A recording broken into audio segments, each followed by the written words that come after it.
ছেলেটা রেডিওর ব্যাটারি খুলে নিল, তবু রেডিও বাজতেই থাকলো। সে বাবাকে বলল এটা তার বানানো উইন্ড জেনারেটর। যে বাবা কোনোদিন স্কুলের মুখ দেখেননি তিনি অবাক হয়ে গেলেন। কিন্তু পরের কথাটাতেই বাবার মাথায় আগুন জ্বলে উঠল। ছেলে বলল বড় ব্লেড লাগালে আরো শক্তিশালী জেনারেটর বানানো যাবে, যেটা মাটির তলা থেকে পানি তুলতে পারবে, তাহলে সব ফসলে সেচ দেওয়া যাবে। কিন্তু এর জন্য একটা সাইকেল দরকার, বিয়ারিং হিসাবে কাজ করবে। বাবার কাছে এই আইডিয়া একেবারে বাজে মনে হলো, কারণ কাজ না হলে একমাত্র সাইকেলটাও খোয়া যাবে। তাই বাবা ছেলের ভাবনাকে আজগুবি ভেবে উড়িয়ে দিলেন। এরপর থেকে ছেলেকে স্কুল ছাড়তে হলো।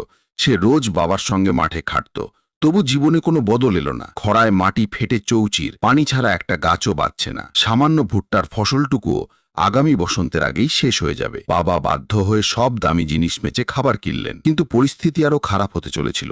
বাজারে গিয়ে বাবা জানলেন শুধু খাবারের দাম আকাশ ছোঁয়া নয়, পাওয়াও যাচ্ছে না সহজে। এটা দেখে ছেলে ঠিক করে নিল জেনারেটর বানালেই সে বন্ধুদের